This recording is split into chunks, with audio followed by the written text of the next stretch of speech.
Bienvenidos nuevamente a estos Top 10, los primeros 10 de esta serie de evidencias, en la cual los hemos estado llevando a interactuar con algunos de los descubrimientos más relevantes en cuanto a la arqueología bíblica.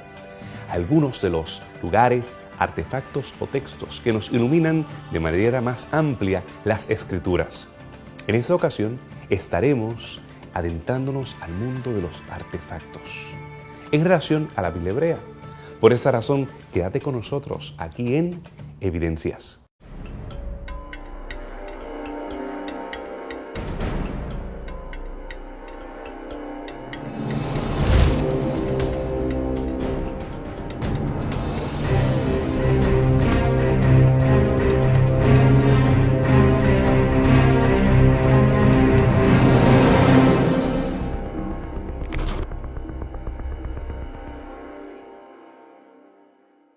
Estoy contento de compartir otro programa con ustedes en esa serie de evidencias. Hemos interactuado con ustedes a través del Facebook y agradecemos sus comentarios. También agradecemos sus sugerencias y les recomendamos que ustedes hagan su propia lista. Recuerden que esta lista no es científicamente probada ni es un grupo de académicos que la ha determinado. Ha sido básicamente mi opinión, la de otros colegas y personas que han estado contribuyendo.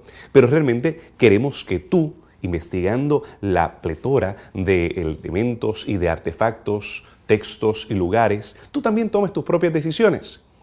En esta ocasión nosotros estamos enfocándonos en la Biblia hebrea y vamos a ir al número 10.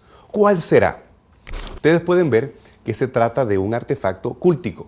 En arqueología, aquello que nosotros no entendemos o no podemos ver una función práctica, rápidamente le decimos es algo cúltico. Bueno, es una manera inteligente de poder decir que no entendemos lo que hemos encontrado. Pero en esta ocasión sí, tenemos razón para que identificarlo como cúltico. En esta ocasión vemos a un incensario porque tenemos resina de incienso en la parte de arriba. Aquí tenemos iconografía, representaciones de acera. Tenemos otro elemento cúltico, una vasija que tiene a Yahvé o Jehová y su acera. Muchos sugieren que se trata de la esposa o el consorte de Yahvé. En esta ocasión, en el segundo, tenemos una representación y tenemos que se identifica a Yahvé como el elemento central. Tenemos más adelante a Shemesh, tenemos al sol, que ustedes recordarán los caballos también que había destruido Josías en su reforma cuando se había incorporado en el culto hebreo. Este incensario nos da una ventana a lo que los autores de la Biblia no estaban ocultando, como algunos arqueólogos han querido sugerir. No se trata de una conspiración para ocultar que había politeísmo y no monoteísmo. No, al contrario, la Biblia reconoce que en los tiempos bíblicos había una versión politeísta del yavismo. Y aquí tenemos evidencia de que tanto los hebreos como otras naciones a su alrededor, ellos tenían cultos a más de una deidad. El incensario de Caná es un importante artefacto cúltico que nos muestra la presencia de otros elementos sincretistas, posiblemente, de acuerdo a los conceptos de algunos arqueólogos, de otra religión o de otra religión viviendo o conviviendo durante la monarquía unida, posiblemente de Israel. Lo interesante de este elemento es percibir en la iconografía de este artefacto elementos cananeos y fenicios presentes y que han dado a luz a mucha especulación respecto a lo que pudieran representar. Algunos incluso dicen que es una forma de un incensario de representación sincretista, donde vemos elementos de la adoración a Jehová mezclados con elementos de la adoración, por ejemplo, de Ashera o de Acera, que es mencionada en la Escritura, o relacionados con la adoración a Baal. Así que lo que pudiéramos ver en este material es que, aparte de esta religión oficial o legal, que sería la adoración de Jehová, vemos que en Israel, en el territorio de Palestina, está presente también, tal vez en un carácter más popular o viviendo en medio de esta religión oficial, otras formas de religión donde hay elementos que se mezclan, elementos de las culturas prevalecientes también en la zona, mezcladas con conceptos judíos. Hemos llegado al número 9. También tenemos un elemento cultico. En esta ocasión nosotros vemos al dios de la tormenta, al dios Baal. En muchas ocasiones lo vamos a ver parado sobre una superficie plana, sobre aguas o sobre un toro. En el caso cuando lo vemos representado sobre un toro, podemos recordar que en la Biblia se habla acerca de un becerro que fue preparado por Aarón. No necesariamente tenemos que pensar que ellos adoraban al becerro o al toro sagrado, sino que Baal, el dios de la tormenta, el dios de las fuerzas meteorológicas, era el que dominaba la prosperidad de las siembras. Y por esa razón lo vemos como una deidad principal que es mencionada en tantas ocasiones, aparecen tantos nombres en la Biblia hebrea. Uno de los dioses paganos que más resalta en la escritura es el dios cananita Baal. El término Baal en sí mismo es un término que existe en el hebreo, que tiene como significado dueño, esposo y especie de terrateniente, una persona que era dueño de grandes extensiones de terreno. Y también se le aplicaba a deidades, incluyendo a el dios de Israel llamado Adonai, o como a veces se piensa que se pronunciaba Yahweh, al cual se le llama Baalí en hebreo, que quiere decir mi señor o mi maestro, o mi Dios también. Así que el término Baal también existe en el hebreo y es un término, es un título que se le hace. Sin embargo, el término Baal también se usaba anterior a su contraponente semítico como el nombre de una deidad en particular. Luego de varios descubrimientos se ha identificado que la adoración a Baal viene de la ciudad de Ugarit, en donde el culto a Baal alcanzó una gran preeminencia. En la ciudad de Ugarit se encontraron unas tabletas que reflejan el mito o el mito del culto del ciclo de la agricultura dedicado a Baal, en el cual el dios El trata de despertar a Baal, ya que Baal es el dios de la tormenta. Por eso en muchas de sus depicciones aparece en esta forma como lanzando rayos, y es el que trae la lluvia. Así que en este mito, en esta leyenda de Ugarit, Baal es representado como que está dormido. Y el dios él tiene que despertarlo para que Baal pueda traer la tormenta y así pueda traer la lluvia y pueda traer el riego de los campos y la agricultura, el ciclo de la agricultura pueda darse normalmente. Por eso él en el mito se raspa los brazos como aquella persona que prepara el terreno para plantar la semilla. También se ha encontrado el cilindro de Baal, donde aparece el dios Baal representado con el dios él. No se sabe exactamente de dónde proviene este cilindro, pero sí data de la época de la era del bronce por ahí. Y también tenemos, aparte de eso, el estela de Baal, donde se representa a Baal justamente con el nombre de Baal, también como una especie de dios que está lanzando rayos o que trae la tormenta. Baal es representado con diferentes tipos de símbolos, inclusive con símbolos egipcios como el kilo, la falda pequeña egipcia, la corona blanca, las coronas egipcias. Y en el área de Palestina, o en Transjordania y Cisjordania, se han encontrado varias réplicas acerca de este dios, pero con la idea semítica. Un ejemplo de ello lo tenemos en la réplica que tenemos justamente aquí en el Museo de Horn, donde ustedes pueden ver que Baal es representado como una estatuilla pequeña, tiene justamente la falda egipcia. Ustedes pueden ver que la parte del pecho está desnuda, no tiene nada puesto, es un símbolo típico egipcio. Sin embargo, en la cabeza tiene una especie de corona que representa justamente el área semítica. Y ustedes ven como nuevamente aparece especie de caminando y lanzando rayos como símbolo de la venida de la tormenta.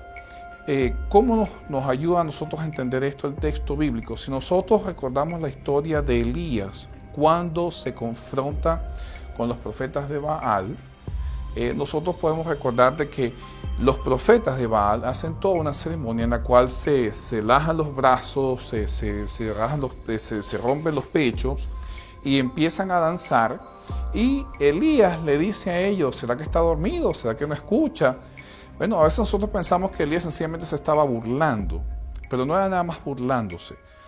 Elías estaba haciendo eco del mito que ya era conocido de la ciudad de Ugarit y que en ese momento los sacerdotes de Baal estaban emulando, estaban imitando en virtud de despertar a Baal, tal como lo decía el mito que se encontró en Ugarit, para que entonces trajera la tormenta y la lluvia. Y Elías estaba haciendo eco de ese mito, diciendo quizás todo lo que están haciendo no está sirviendo de nada porque parece que no se ha despertado, ya que en el mito Baal aparece justamente como dormido y tiene que ser despertado por los otros dioses, él y la esposa de él. Así que eso nos ayuda a entender un poco acerca del contexto de Baal y cuál fácil era el sincretismo entre la oración a Dios y la oración a Baal, porque nuevamente Baal no solo es el nombre de un dios, pero también es un título, es decir, Señor, que se le atribuye en ciertos contextos a el Dios de Israel, Yahweh o Adonai. El descubrimiento número 8 tiene que ver con una destrucción horrible. Algunos críticos han alegado que no hubo tal cosa como una conflagración impresionante en Jerusalén. Ellos alegan que apenas hubo algunos conflictos a su alrededor, pero no hubo una destrucción total. Pero cuando nosotros pudimos ver la evidencia de destrucción, ceniza, pudimos ver bulas, pudimos ver artefactos que fueron destruidos, pudimos ver también entre ellos algunas de las puntas de las flechas que se encontraron después del sitio de Jerusalén, pudimos corroborar que la Biblia sí tenía razón y nos hace eco del libro de Jeremías, las Lamentaciones y todos aquellos profetas que relatan esa horrible escena. Sin duda alguna, la evidencia arqueológica es contundente con respecto al exilio babilónico y la destrucción que trajo el rey Nabucodonosor.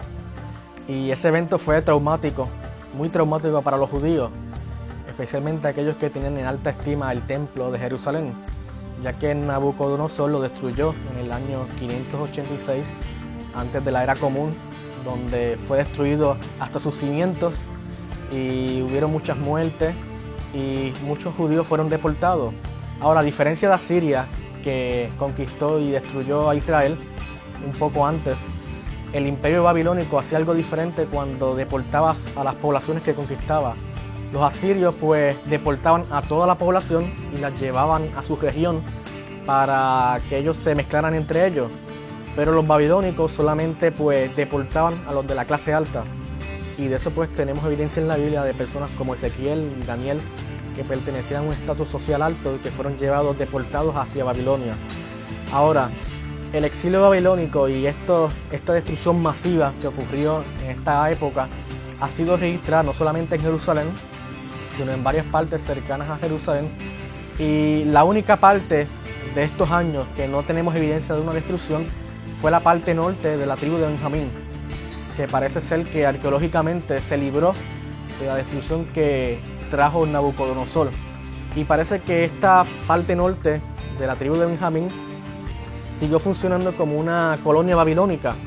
Así que, con excepción de esa parte, todos los sitios cercanos a Jerusalén, incluyendo su templo y a Jerusalén, fueron destruidos por Nabucodonosor. Y eso lo tenemos y se ha excavado numerosas veces y se han encontrado estos niveles donde hay ceniza, hay casas destruidas. Y cuando se data, ya sea por carbón 14 o por otros métodos, pues tenemos una clara evidencia de que esto corresponde a la destrucción que trajo Nabucodonosor con el imperio neobabilónico. Estos tres descubrimientos, los últimos, el 10, el 9 y el 8, todos están relacionados con la infidelidad. Tanto el incensario de Tanak como las imágenes a Baal nos demuestran esta adoración alternativa, que comenzó como algo interesante, parte del yavismo. Estaban adorando originalmente a Yahvé. Se degenera en adorar al Dios de la tormenta. Y finalmente las consecuencias de la idolatría, como lo había establecido la palabra del Señor, siendo advertido por el profeta Isaías. Y más adelante Ezequiel, cuando habla acerca de estos íconos o imágenes que estaban en el mismo templo. Lo vemos terminar con la destrucción de Jerusalén. Pero ¿qué tal de los próximos? ¿Qué tal de los que nos faltan en esta lista de los 10 artefactos que están relacionados con la Biblia hebrea? Quédate con nosotros después de esta pausa aquí en Evidencias.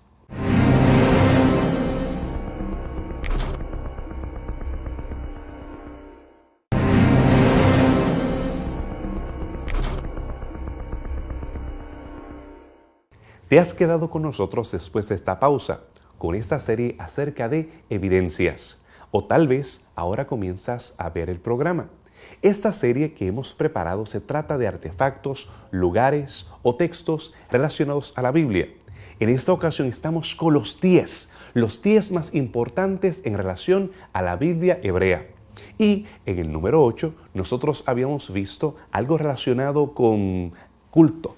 Habíamos visto los primeros 2 que tienen relación con elementos cúlticos de adoración y las consecuencias adversas. Pero ahora nosotros vamos a analizar uno de ellos que tiene que ver con destrucción.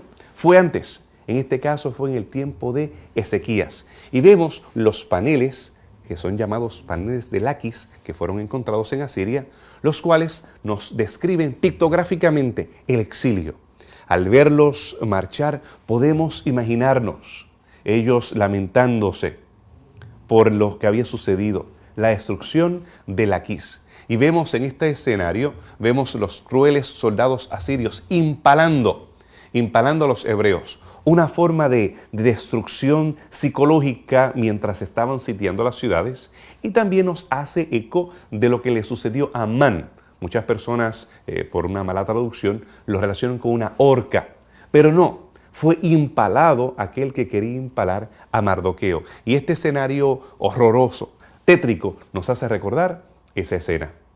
Uno de los descubrimientos más importantes desde el punto de vista bíblico para la época de los asirios es los famosos paneles de Laquish.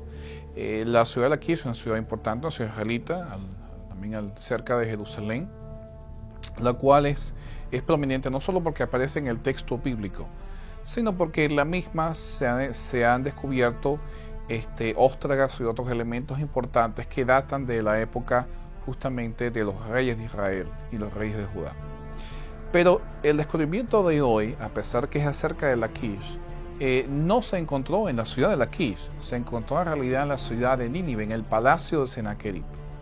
Y en la misma se encuentra un panel donde se describe la conquista que hizo Sennacherib acerca de esta ciudad.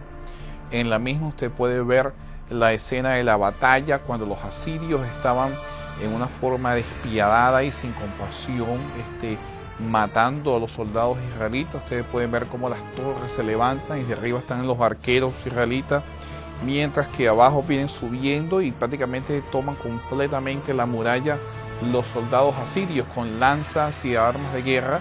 Y usted puede ver inclusive cómo comienzan a matar a varios soldados israelitas de una forma cruel y despiadada. Obviamente el panel es una conmemoración de la victoria de los asirios sobre esta ciudad importante del reino de Judá. Es importante, fue descubierta por Henry Layard en el año 1846, 1847 más o menos, un excavador británico que justamente hizo especies de excavaciones no tan sistemáticas como las que hacemos hoy en día, pero en el Palacio de Sennacherib logró encontrar este gran monumento que hoy se exhibe en el Museo Británico en Londres, Inglaterra.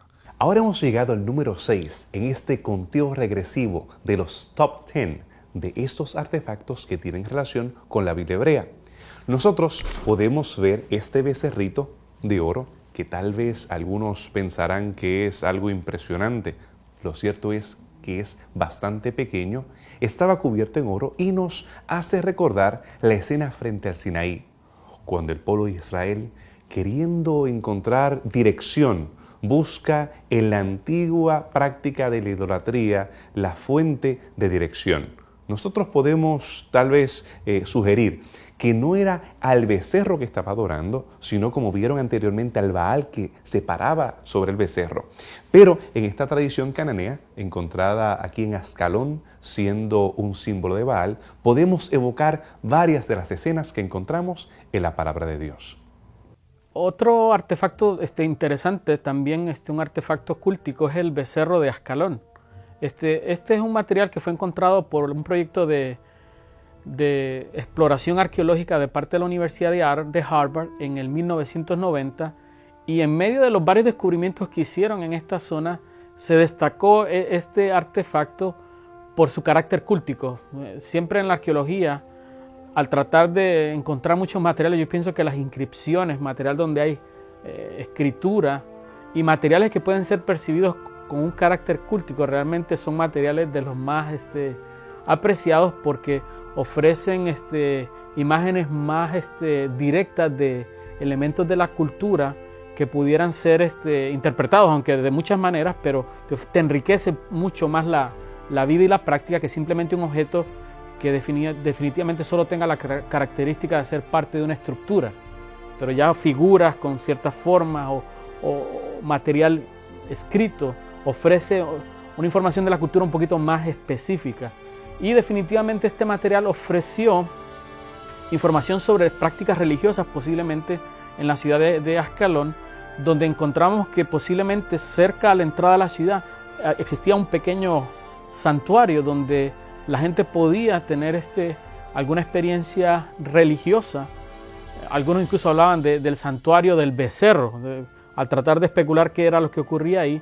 Y esta pequeña figurita de un becerro que fue cubierta en plata, estaba acompañada de otro material que hacía ver como un lugar un shrine, un lugar donde se podía adorar, un pedestal donde se podía adorar a esta imagen, y nos ofrece interesantemente otra visión de las culturas antiguas, donde no solo las ciudades se destacan por ser centros de comercio, centros donde se resuelven otros asuntos. Definitivamente las ciudades también tenían que tener elementos religiosos. O sea, lo que te atrae a la ciudad no solo va a ser asuntos comerciales, la presencia de las divinidades, del aspecto religioso, era algo que formaba parte de la vida del mundo antiguo. Así que interesante ver que este descubrimiento nos muestra también otro detalle de la vida en esta ciudad, una ciudad considerada en el mundo antiguo como una ciudad filistea, y nos habla mucho de este culto a los becerros, que interesantemente nos ofrece detalles que pudieran ser conectados con prácticas que ocurrieron luego también en Israel, o que apuntan a prácticas que ocurrieron anterior. Podemos pensar en el becerro de oro, el incidente cuando los israelitas salen de Egipto, donde está este mismo elemento de un becerro, de esta figura. También encontramos lo que va a pasar luego en Dan y Betel, con estos becerros también, y vemos cómo este ícono, este símbolo, esta figura va a ser utilizada con un carácter religioso, no solo por comunidades como Ascalón, sino que va a ser utilizado también por Israel. Así que nos ofrece un interesante paralelo nuevamente entre prácticas religiosas del mundo pagano, si pudiéramos decir, y prácticas que Israel en algún momento de su experiencia religiosa también compartió con ellos. ¿Qué acerca de las consecuencias de la idolatría? Bueno, es la destrucción. En este caso tenemos restos de los marfiles de Samaria. Cuando pensamos en las palabras de Amós, que habla acerca de camas hechas de marfil, algunos podrán pensar que se trata de los colmillos, tal vez con alguna tela y siendo algún tipo de hamaca, pero no. Se tratan de estos marfiles, los cuales eran placas que se ponían en sillas, en camas o en paredes. Las casas de marfil eran estas casas, ustedes se podrán imaginar al sol entrando por la ventana, y lo impresionante de esa casa que era toda cubierta en marfil. Estos marfiles pertenecen a las casas y a los palacios que estaban decorados de marfil en Samaria. Cuando los asirios finalmente invadieron en el año 721 la ciudad de Samaria, ellos tomaron todos los habitantes de la ciudad, ellos sacaron todas las riquezas y las llevaron hacia sus ciudades en Mesopotamia. Pues en Samaria se encontraron alrededor de 200 piezas de marfiles decoradas de diversas maneras, ya sea con palmeras, esfinges, leones, toros. Y cuando los arqueólogos encontraron estos marfiles en Samaria, rápidamente los relacionaron con un versículo que se encuentra en Primera de Reyes 22:39, que dice: el resto de los hechos de Acab y todo lo que hizo y la casa de marfil que construyó y todas las ciudades que edificó, no está escrito en el libro de las crónicas de los reyes de Israel. Cuando los arqueólogos encontraron estas 200 piezas de marfiles en Samaria, lo que se conoce como la Acrópolis Real, pues ellos rápidamente lo relacionaron con estos marfiles que menciona la Biblia que Acab, el rey de Israel, que no tiene buena reputación en la tradición cristiana debido a que hizo lo malo ante los ojos de Dios, pues dice que él construyó una casa de marfil. Y como esta casa de marfil, él estaba gobernando en Samaria, pues debe haber alguna relación. Y esta relación pues se siente más cercana debido a que estas piezas de marfil son de origen fenicio. Y sabemos que la esposa de Acab, llamada Jezabel, que tampoco goza de buena reputación, pues también es fenicia, era una princesa de Tiro. Así que parece que de alguna manera la relación entre Fenicia e Israel se volvió bien cercana. Parece que el paganismo llegó a entrar bastante cerca a Israel y la influencia de Jezabel con Israel se volvió tan cercana que parece en algún momento dado algunos intercambios entre mercados entre las dos ciudades pues se vio tan cercana que de alguna manera estas piezas de marfiles llegaron a Israel. Y parece que Acab utilizó estas piezas de marfiles para adornar su templo, lleno de todas estas figuras que quizás eran muy ofensivas para los israelitas, debido a que contenían figuras que, de acuerdo a la ley, estaban prohibidas.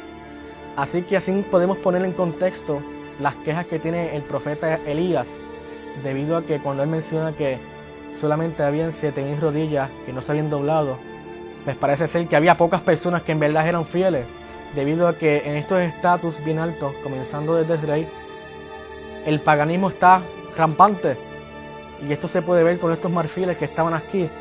También con esto podemos ver la queja que muestra el profeta Amós en el capítulo 6, versículo 4, donde él menciona que hay unas camas de marfiles. Y estas camas de marfiles pues se refieren a estas camas pomposas y que aquellas personas que pertenecían al estatus social bien alto de Judá pues la estaban utilizando mientras la clase baja estaba siendo explotada, mientras la clase baja pues estaba pasando necesidades. El profeta Amós se para y les dice: mientras ustedes están habitando y durmiendo en camas de marfiles, nosotros estamos aquí. Y así podemos poner y entender todas estas frases que a veces menciona la Biblia sobre el marfil, que era algo sumamente importante y algo sumamente pues vanidoso. Pues que podemos poner en perspectiva la historia bíblica y entender las quejas de estos profetas y las quejas de Elías, debido a que este paganismo fenicio, principalmente de ese origen, pues estaba rampante en Israel. Y con este descubrimiento pues podemos entender también que lo que menciona aquí, el templo de marfil que construyó Acab, es un templo real que se ha encontrado y que estas piezas pues atestiguan de ese descubrimiento. Estos 3 artículos relacionados a Israel tristemente nos recuerdan idolatría y destrucción. Ellos son testigos que la Biblia, cuando habla acerca de adoración de objetos, sí podemos encontrar referencias de artefactos a esos objetos. Y aquí vemos como el círculo de evidencia bíblica, el círculo de evidencia textual y el círculo de evidencia de un artefacto que se relaciona a la Biblia hebrea se unen, convergen los 3. Pero todavía faltan los últimos 4 de esos top 10. Quédate con nosotros después de esta pausa aquí en Evidencias.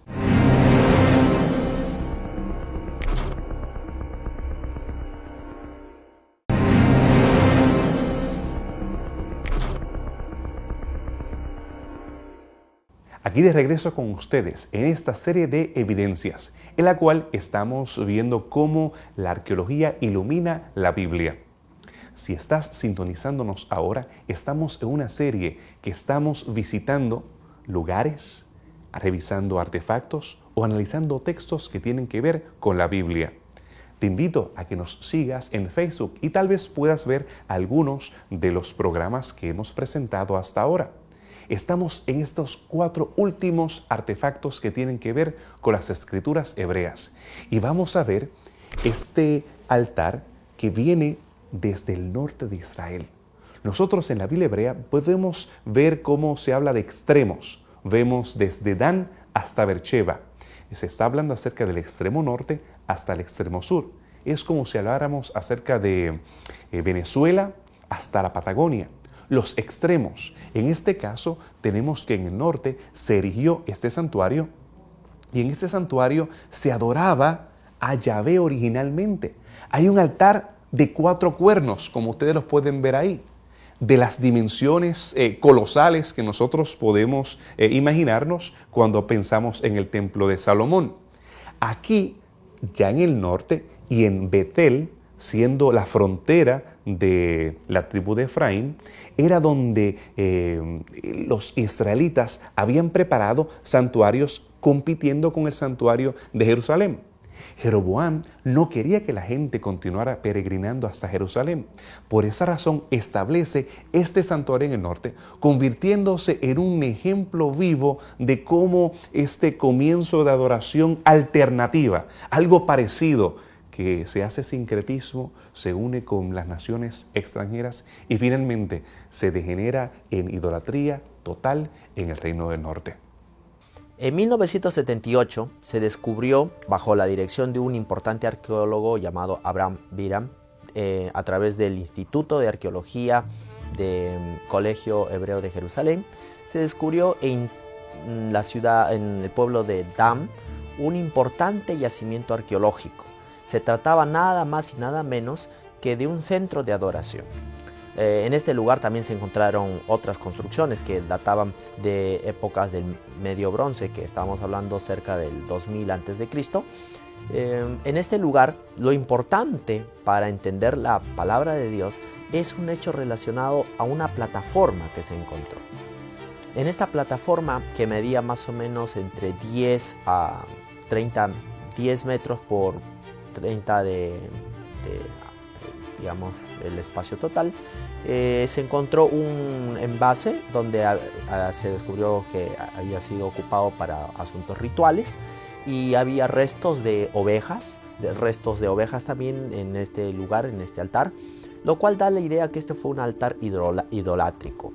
Este altar posiblemente, presumiblemente, se trata del altar que mandó construir Jeroboam. Cuando ustedes saben, cuando Israel se dividió entre Israel del norte y Israel del sur, Jeroboam tomó una política que fue la de construir altares que eran adversarios al altar que había construido Salomón anteriormente, y uno de ellos se encontraba en Betel y otro se encontraba en Dan. Y bueno, este centro de adoración, que era este lugar, era uno de los centros para traer al pueblo de Israel a la idolatría. Y en este lugar se encontraron estos restos que nos dan la idea de adoración como incienso. También se encontró incienso, lo cual nos indica que fue un lugar de adoración. Aparte de esto, en épocas posteriores, este altar fue reedificado, o fue reconstruido, o fue ampliado. Por lo menos conocemos tres momentos en los cuales este altar fue ampliado. Se le llama Bama A, Bama B y Bama C. Son 3 épocas diferentes. El altar duró más o menos hasta el siglo VIII antes de Cristo, lo cual nos da la idea de que este centro de adoración estuvo activo por más o menos 200 a 300 años. Hemos llegado al número 3. ¿De qué se trata? ¿Cómo nosotros podemos relacionar este lugar y este artefacto con la Biblia? Ahora estamos llegando a la tierra de Siria, una tierra que estuvo llena de conflictos en el pasado y también ha estado en conflicto en el presente. Ahora podemos ver a un santuario. ¿Y por qué es importante este santuario? Porque este santuario es un santuario tripartita. Es un santuario que tiene un lugar, un atrio, un lugar santo y un lugar santísimo. Más o menos, para serle franco, exactamente de las mismas dimensiones que lo tenemos en el santuario salomónico. Y data del mismo tiempo del santuario de Salomón. Podemos ver algunos de las decoraciones que nos evocan los querubines y las diferentes imágenes que nosotros tenemos en el Templo de Salomón. Y nosotros, al ver la relación que había entre Hiram, el rey de Tiro, en este caso tenemos a los fenicios en el norte que estaban coexistiendo o viviendo al mismo tiempo que Salomón en la parte sur de esta región levantina, podemos ver la correlación que hay, y es la idea más completa que podemos tener de cómo se veía, incluso hasta las columnas al frente del templo, cómo se veía el santuario salomónico en el tiempo cuando fue construido unos 1000 años antes de Cristo. Uno de los descubrimientos más trascendentales para nuestro estudio de la Biblia es justamente un templo encontrado en la ciudad de Alepo, en el noroeste de Siria. Es conocido como el templo de Eindara. Este templo se encuentra en la Acrópolis de la ciudad, en la parte más alta de la ciudad. Y lo importante de este descubrimiento, que realmente fue excavado más o menos en los años 1962 por diferentes arqueólogos, porque quizás el que terminó las excavaciones un arqueólogo de Turquía, Asaf. Lo más importante de este templo es que es muy paralelo, el modelo estructural, la estructura del templo es paralela al templo de Salomón. Tiene un lugar santo, un lugar santísimo, una corte afuera, tiene el uso de leones, que es un símbolo no solo dentro de la religión etea, sino también la religión asiria y al mismo tiempo de la religión israelita. Ustedes ven leones en el palacio de Salomón. Y este templo data del año 1300 a.C. Ahora, dependiendo de la fecha que uno tome para lo que es el exilio, la parte del éxodo, el exilio la salida de los israelitas de Egipto, el templo puede estar casi paralelo al santuario. Nuevamente, si toma uno la fecha tradicional, el éxodo ocurre antes de la construcción de este templo. Si uno toma otras fechas que no son quizás las más tradicionales, entonces el templo predataría justamente al éxodo. Lo importante es lo siguiente, de que hay un paralelo. Y el templo de Salomón no solo tiene paralelismos con este templo de Eindara, sino con el templo de Tel Tayinat y también con algunos templos egipcios. Los modelos se hallan en estos templos. Inclusive muchos de los muebles que se hacen adentro también se encuentran paralelos en algunos de estos templos, sobre todo los egipcios. Pero el templo de Eindara estructuralmente es prácticamente igual al templo de Salomón, excepto por algunas pequeñas diferencias. Una de ellas inclusive es el hecho que en la parte de afuera del templo hay unas huellas inmensas de pies que se hicieron como una persona que está caminando hacia el templo, obviamente representando a la deidad que se estaba adorando en Eindara, que era un templo eteo de los hititas, y muestra cómo el Dios va directo hacia su casa. Entonces, el Dios vivía en el templo y se dirigía hacia el lugar santísimo, donde era su morada, y ahí era servido por sus adoradores. Así que indica la presencia del Dios en la parte más alta de la ciudad y tiene un paralelismo muy cercano al templo de Salomón. Quizás algo que tuviera que añadir para nosotros entender esto. Algunos quizás puedan tomar esto como decir, Salomón se copió de todo y ya eso le quita la validez bíblica. O algún otro puede decir, bueno, esto quizás fue que Satanás lo inspiró o algo por el estilo. Sin embargo, creo que hay una posición intermedia en cuanto a todo esto.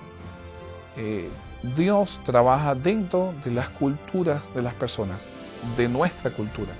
Dios nos da elementos que nosotros podemos entender para poder darnos el mensaje que Él quiere comunicarnos. Dios no trabaja fuera de la cultura, a pesar que pasa por encima de la cultura, en el sentido de que muchos de los principios bíblicos contrarrestan quizás costumbres culturales que no son las que Dios aprueba, pero Dios trabaja dentro de la cultura. Y obviamente Salomón tomó elementos que eran tradicionales dentro de su cultura para poder entonces construir el templo que luego dedicó a Dios. Y eso no le quita veracidad al templo, no le quita veracidad a la revelación de Dios, sencillamente nos hace entender que así como nosotros, como hoy en día construimos iglesias según lo que nosotros vemos, según el formato que observamos, Salomón en aquel tiempo también usó elementos similares, arquitectónicos, artísticos, para poder entonces construir el templo. Como ustedes han podido atestiguar, algunos de los artefactos más importantes en relación a la Biblia hebrea tienen que ver con artefactos cúlticos o de naturaleza ritual. Algunos de los mismos se utilizaban dentro del santuario hebreo o son usurpaciones al lugar que debía tener el santuario hebreo. También hemos podido ver las consecuencias de violentar esa relación pactual entre Jehová y su pueblo. Y hemos visto cómo estas destrucciones han dejado su marca en el registro arqueológico. Pero ¿qué entonces acerca de los dos artefactos más importantes? Si quieres conocer de ellos, quédate con nosotros aquí en Evidencias.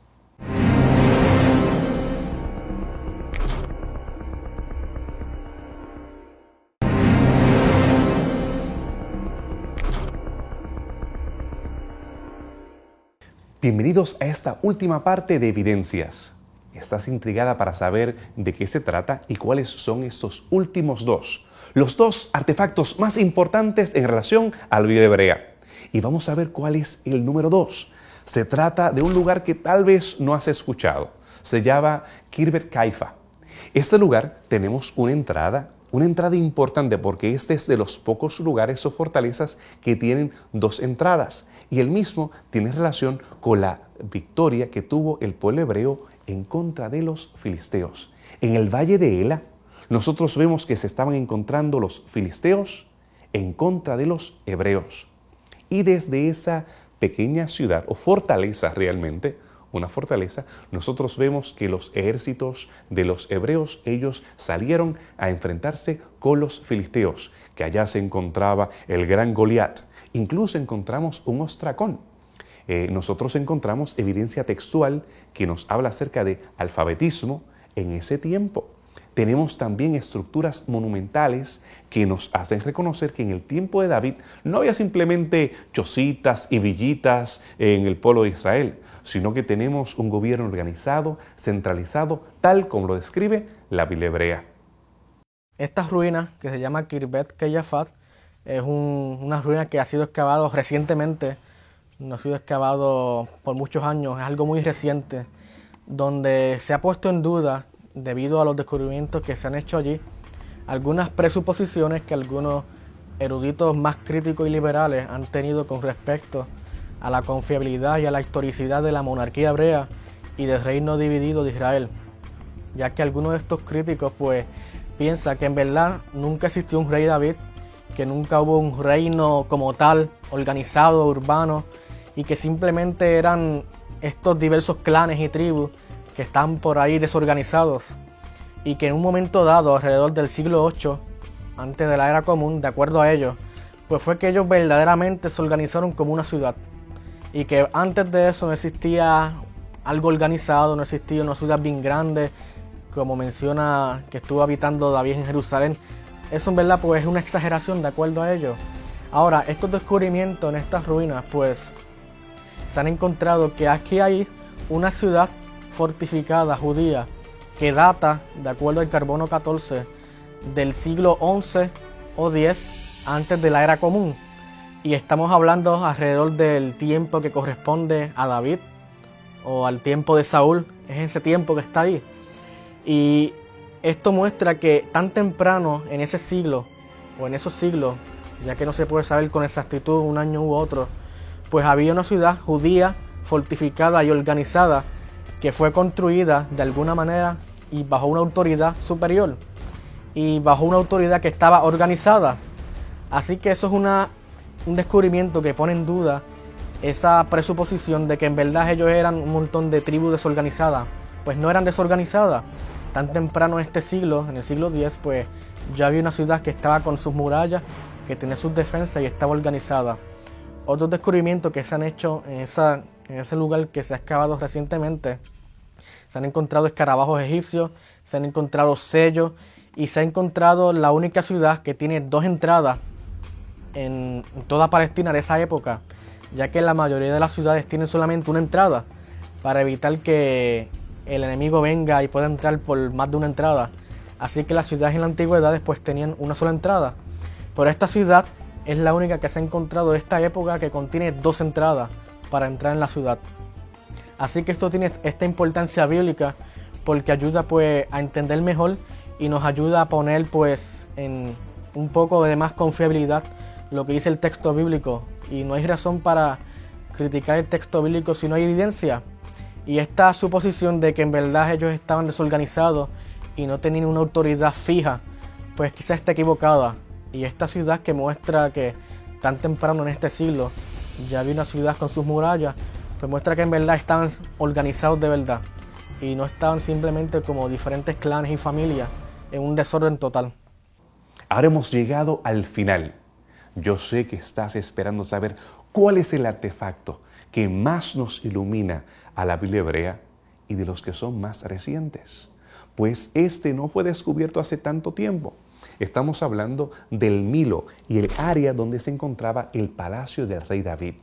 Muchos críticos de la Biblia, así llamados minimalistas, ellos han sugerido que el rey David era simplemente un jeque, un cacique, un jefe tribal, que realmente no era un rey sobre grandes extensiones y que Jerusalén era simplemente una villa que no tenía mayor importancia.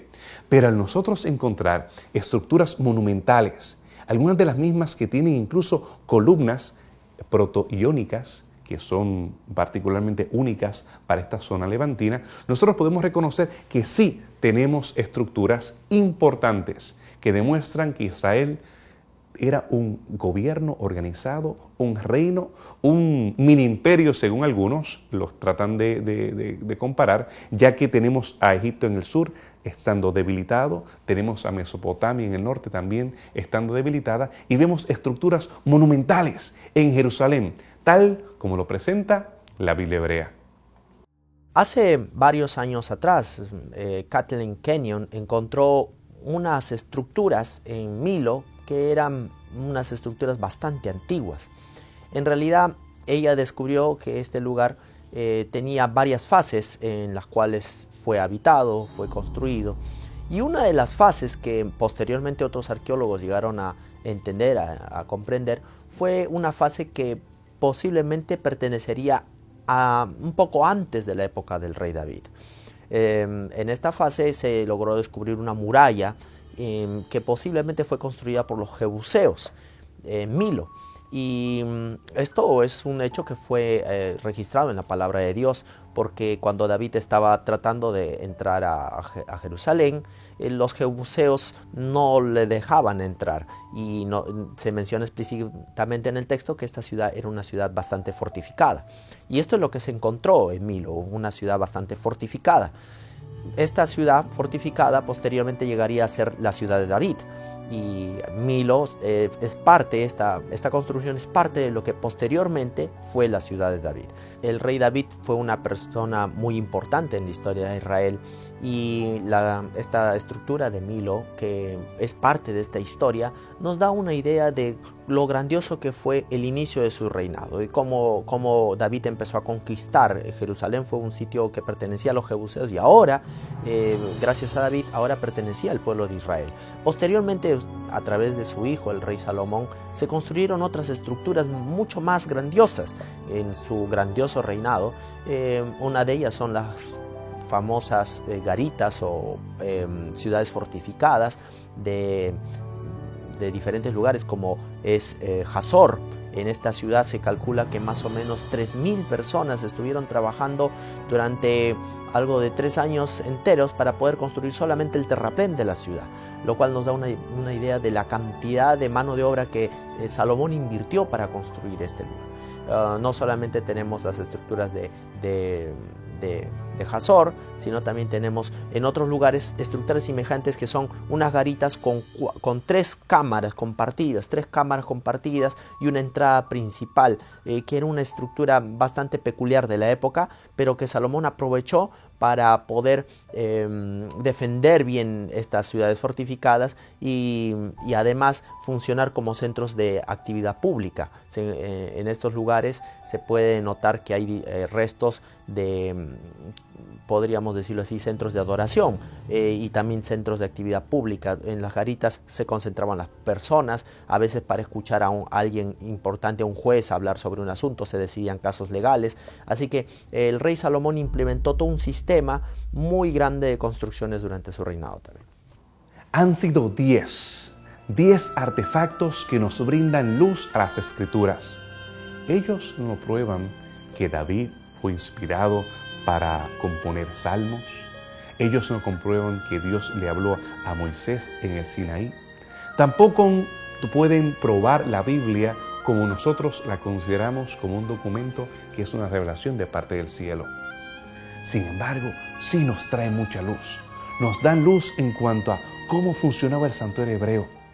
Nos traen luz acerca de cómo fue degenerándose el culto correcto en cuanto a lo que sucedía alrededor y a la idolatría que imperó en el pueblo de Israel. También nos hacen reconocer la destrucción, el sufrimiento, y casi podemos escuchar las voces de los cautivos y de aquellos que fueron impalados precisamente por ser infiel al Dios de Israel. Pero también podemos escuchar emerger los cantos de victoria de David y de aquellos que sostuvieron la monarquía hebrea. Podemos reconocer que nos hablan del pasado y nos hacen escuchar de que Dios es rey sobre Israel. Estos 10 artefactos nos han dado luz acerca de las historias de la Biblia. Y si todavía quieres ver más luz sobre la misma, en este caso en textos, y no solamente sobre la Biblia hebrea, sino más adelante sobre el Nuevo Testamento, te invito para que te quedes con nosotros en la serie de Evidencias.